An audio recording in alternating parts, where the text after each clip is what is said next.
Easy, Harrison. You don't want to do anything too hasty now. I didn't kill my wife! I know. I've seen this one already.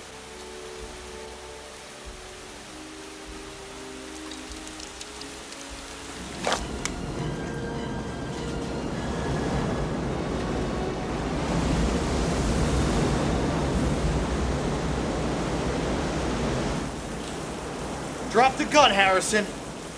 Hands up. Now don't do anything stupid. I'm just here to review your films. Damn it, I said don't move. I wasn't going to show you. This isn't an arrest. This is movie night.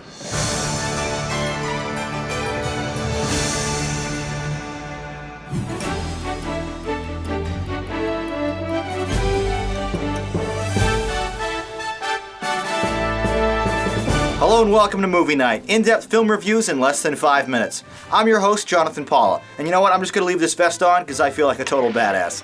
Tonight we begin the second annual Action Movie Month, a series of episodes dedicated to some of the biggest and toughest stars in cinema. And we're kicking it off with 5 Harrison Ford films. We've already reviewed the Star Wars trilogy, and I'm saving Indiana Jones for a future episode, so tonight I've selected a different array of Ford's films across 3 separate decades. We'll begin with Blade Runner. Based on the awesomely titled 1968 novel Do Androids Dream of Electric Sheep by Philip K. Dick, this dystopian sci-fi film opened in theaters in June of 1982, where it edged out a small profit against its $28 million budget. Director Ridley Scott crafted the adaptation with expert precision, even if the film didn't turn out how he wanted for another 25 years.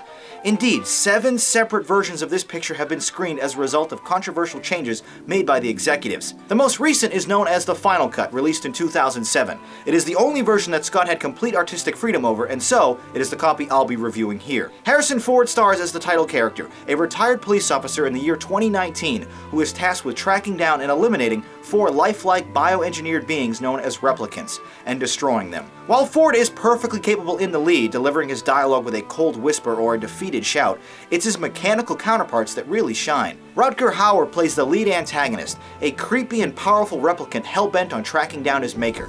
Daryl Hannah is a frightened vixen-like adversary who hides behind layers of makeup, while Edward James Olmos, M. Emmett Walsh, and William Sanderson contribute effective performances in the smaller parts. The film's primary detective investigation thread is precise to the point of boredom, as every lead and tiny clue is examined in unnecessary detail. A secondary plot involving Sean Young as a beautiful replicant is far more intriguing though, as she discovers her true nature.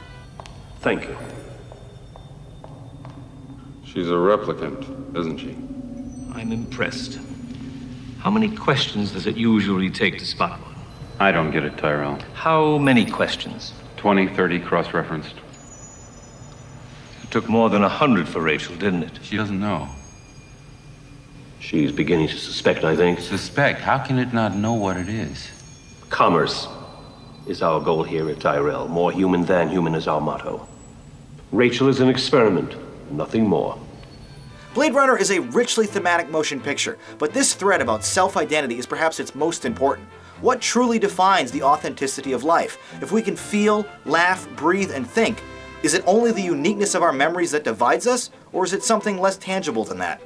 These introspective questions that are demanded of the viewer is what makes this R-rated story so thought-provoking. A powerful scene arrives when Hauer finally meets the man who created him, who explains his decision to give his android children a shortened lifespan by quoting an ancient Chinese proverb, "The light that burns twice as bright burns half as long." Hauer's violent response to this line is hardly reasonable, but intimately disturbing. A drawn-out cat-and-mouse chase that closes out the picture is weirder than it is suspenseful, but its culmination is a beautiful and haunting monologue from Hauer. The Oscar-nominated art direction and set design shows off a vibrant world filled with shadows and smoke, where bright searchlights constantly probe into buildings. This is an oppressive and uncomfortable environment, gorgeously filmed with neo-noir visuals. Very impressive model and matte painting work complete this palette with convincing effects. A synth-heavy score from Greek composer Vangelis provides a somber and futuristic mood throughout the 117-minute film.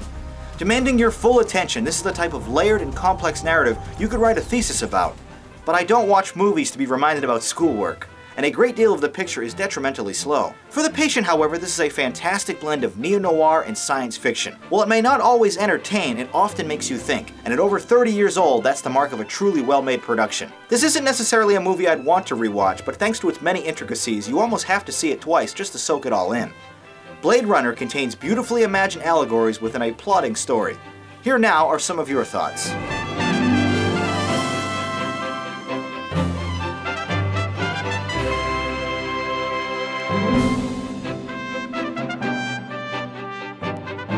Praising its premise and groundbreaking visuals, you thought Blade Runner was amazing.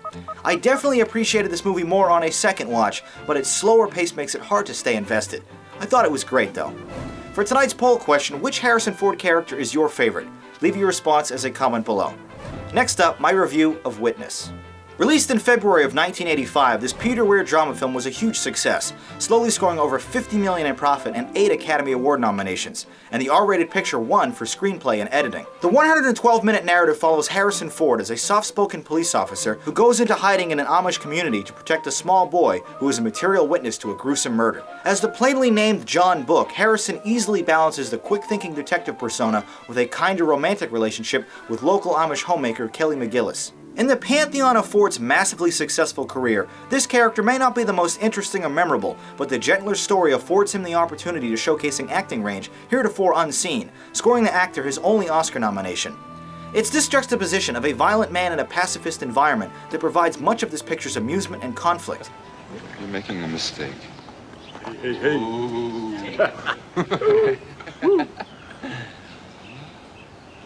Boom.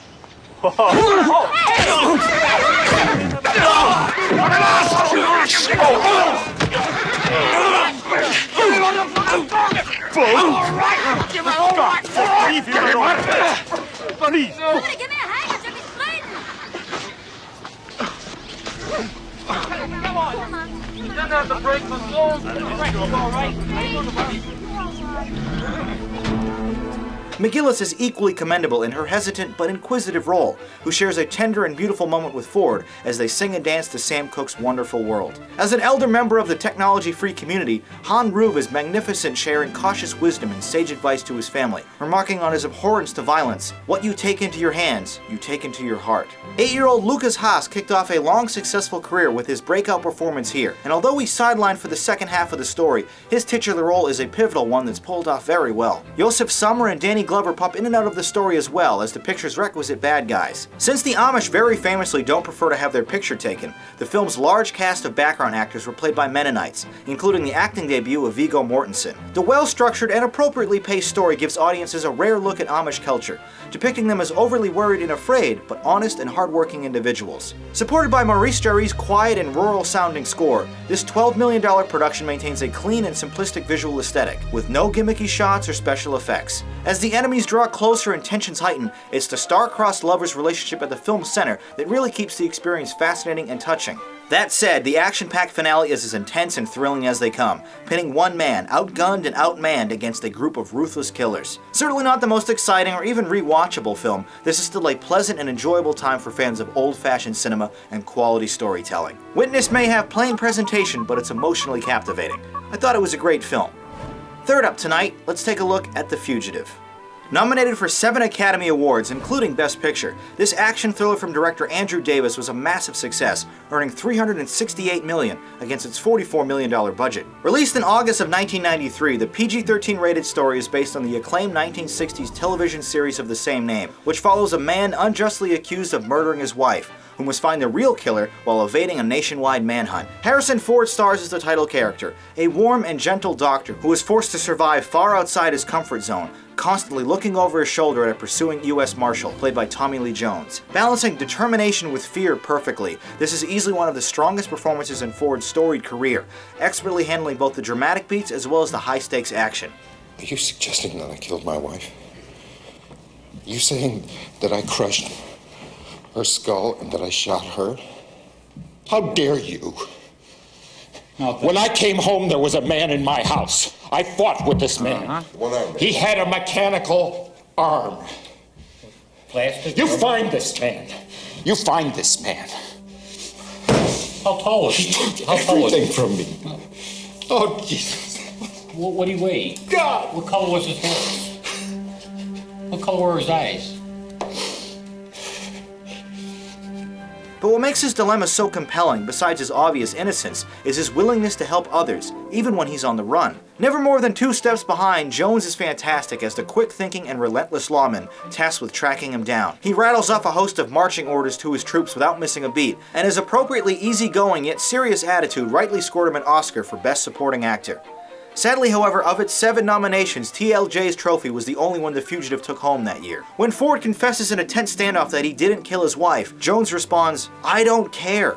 This adversarial yet respectful relationship between these 2 men makes for an intriguing backdrop to the story. As a result, however, the supporting cast is mostly underutilized, but does include great work from Joe Pantoliano, Andreas Katsoulis, Yoren Krabe, and early appearances by Julianne Moore and Jane Lynch. The centerpiece sequence that kicks off the film sees Ford narrowly escaping his prison transport bus just as a locomotive crashes into it. Davis crashed an actual full-scale train for this scene, and it results in an incredibly tense and realistic moment that is perhaps the film's most memorable. Even at a lengthy 130 minutes, this is an expertly paced experience that moves briskly. Cinematographer Michael Chapman makes great use of the Chicago locations by framing the action with wide, steady cam shots. A low, ominous score from James Newton Howard hangs over the film, which even manages to make a scene of Ford hurriedly shaving his beard exciting and tense. This is a believably handled chase movie that never disrespects the audience's intelligence, and the payoffs during the final act are that much more rewarding because of it. A captivating film no matter how many times you watch, The Fugitive is a taut and suspenseful script with excellent performances. And here are some of your thoughts on it.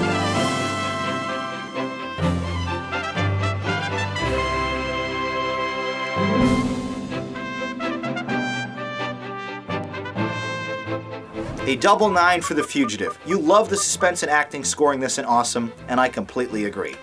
Although this is the first installment in this year's Action Movie Month, I already reviewed 6 other action films this week with my friend Adam Olinger over at Feud Nation. So check out his channel to watch us debate which trilogy is better, Taken or The Bourne Identity. And of course, if you enjoy the content, I'd encourage you to check out his channel and subscribe. Next up tonight, Air Force One.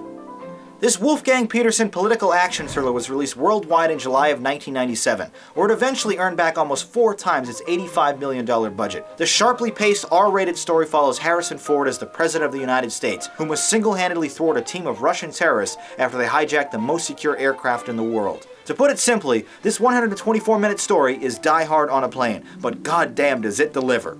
Ford is his usual gruff and confident self, able to stare down his adversaries without flinching, and he can cold-cock them just as effortlessly. His bravery and luck may be a bit hard to swallow, but he's easily the coolest fictional president in movie history. During a high-profile speech early, he admonishes terrorism by forcefully declaring, "We will no longer tolerate, and we will no longer be afraid. It's your turn to be afraid." The incredibly versatile cast features Gary Oldman as a fierce and uncompromising Russian extremist, Glenn Close as the headstrong VP, and Wendy Crewson as the flustered First Lady. A multitude of other recognizable actors do great work in smaller roles as well, including Dean Stockwell, Paul Guilfoyle, Xander Berkeley, William H. Macy, Tom Everett, Glenn Morshower, Philip Baker Hall, and Spencer Garrett. While it does share cautionary virtues about giving in to demands and the roles our government should play policing the world, it's the inventive twist on established formulas that drive the narrative. Air Force One rarely lets off the throttle, opening with a harrowing Special Forces kidnapping in the cold open, and culminating with an iconic fistfight at the tail of the aircraft, where Ford sternly demands Oldman to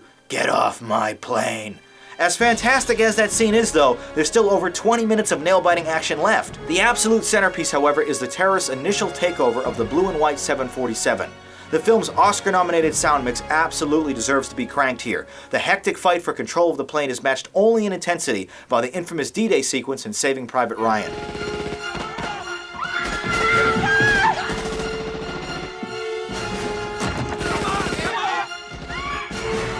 Mr. President, stay back.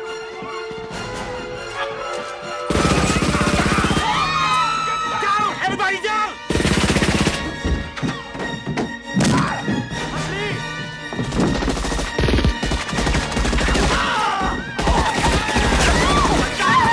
Code red, we have a code red. I repeat, shots fired on board. Code red acknowledged. Bridges lock that door now. Flight control, this is Air Force One declaring emergency. Utilizing a picturesque prison made famous in Shawshank Redemption, a borrowed Japanese jetliner with a $300,000 paint job, and plenty of high-quality model work, the detail and environments really help sell this picture's authenticity. While the president's real plane might not have an escape pod, the fictional one is still as impressive, as long Steadicam shots show off its large interior. Replacing Randy Newman at the last minute, composer Jerry Goldsmith had only 12 days to construct the score, but his patriotic theme here is some of his best work. Soft whistles and piano chords echo during the most suspenseful moments, while the gunplay and fights are backed by loud trumpets and drums. Michael Ballhaus's wider cinematography creates ample tension with rack-focused two-shots, which clearly establish the geography of players before each encounter. With its bombastic American attitudes, one-liners, and some unconvincing CGI, the movie unfortunately feels a bit dated today, but by that same token it also perfectly encapsulates everything that made pre-9/11 action movies so fantastic. Indeed, the shot of Ford clutching onto the parachute ramp as a massive fueling tanker explodes behind him remains one of the most enduring images of 90s cinema. The superb cast and crew creates an undeniably thrilling experience that leaves me breathless on every viewing. It's also one of only 2 films I've bought on VHS, DVD, and Blu-ray. Air Force One is an unapologetic adventure that boasts unforgettable action. And here now are some of your reviews.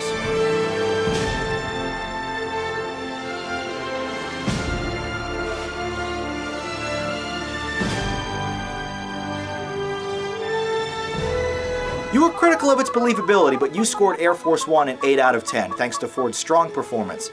I absolutely love this movie, and while it may not be perfect, it's top-notch entertainment. I think it's amazing. Last up tonight, another movie I enjoy more than most, Hollywood Homicide. This Ron Shelton action comedy was an unfortunate commercial disappointment when it was released in June of 2003, only earning back 2/3 of its $75 million budget. The film's inventive title sequence, a quickly cut montage of Hollywood signs around California, is a particularly cool way to open the film. Based on writer Robert Sousa's true experience as an LAPD officer, this PG-13 rated film follows 2 homicide detectives who investigate a quadruple murder while moonlighting in other fields. Harrison Ford and Josh Hartnett star in the buddy cop adventure, the former doing real estate work on the side, and the latter doubles as a yoga instructor. Simultaneously working 2 jobs is an amusing enough concept, but it's also a bit concerning that Los Angeles' finest wouldn't have the financial means to support themselves on a detective's salary. That said, Ford and Hartnett make an excellent pair, and it's their laid-back banter and carefree attitudes that really make this picture work. When Hartnett confesses his desire to quit the force to become an actor, Ford shrugs and replies, "You're gay. I can deal with that." The supporting cast, meanwhile, is surprisingly stacked, including appearances by Bruce Greenwood, Lena Olin, Isaiah Washington, Keith David, Dwight Yoakam, Gladys Knight, and Martin Landau, who may not all be at their best, but they do seem to be enjoying themselves. While the main investigation story is rather pedestrian, it's the juxtaposition of the hard-ass Ford in ridiculous situations that makes for excellent comedy. Get down! Get down! Get down! Get TV guys, get behind your back! Get down! My dope covers. Dude, we weren't stealing your car, man. We're repo guys. You kidding me? Nice shot, Slick. Now we gotta spend the afternoon booking car thieves, filling out paperwork. They weren't stealing it, Joe. What do you call it? Repo. Apparently you're behind on your payments. You assholes, get out of here. Get out of here! God damn it! Get out!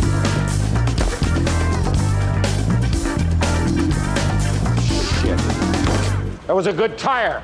It's impossible not to laugh when he begins dry humping the one-way glass during an internal affairs interrogation. Amusingly, Ford keeps taking real estate phone calls throughout the movie, even in the middle of an exciting high-speed car chase through the surface streets of Beverly Hills, which ends in a huge crash right out front of Mann's Chinese Theater here. The absurdity reaches its zenith when Hartnett commandeers a minivan with the family still inside, and an aggravated Ford borrows a pink bike from a little girl. The 116-minute movie really drags during the middle act, however, especially as the narrative is juggling so many moving parts and characters. But it thankfully all focuses together during the action-oriented climax. There's nothing particularly noteworthy about the music, editing, or cinematography, but they service the production well enough. A wonderful send-up of Los Angeles culture that makes great use of its Hollywood locations. This is a quirky and fun adventure with great actors. And fans of Harrison should have no problem watching this one at least once or twice. Hollywood Homicide is an underrated procedural with silly situations. I thought it was a pretty good film. Finally, let's take a look at what you're saying about films currently playing in theaters.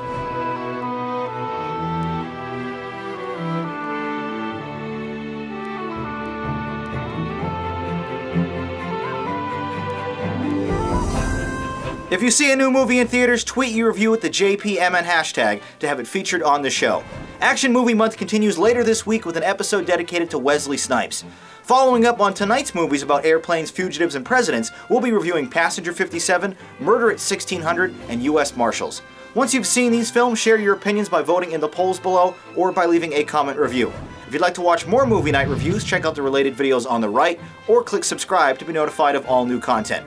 Also, be sure to follow me on Twitter, Facebook, Google+, Instagram, or Letterboxd for updates between episodes. Once again, my name is Jonathan Paula. Thank you for watching and listening. Until next time, have a good movie night.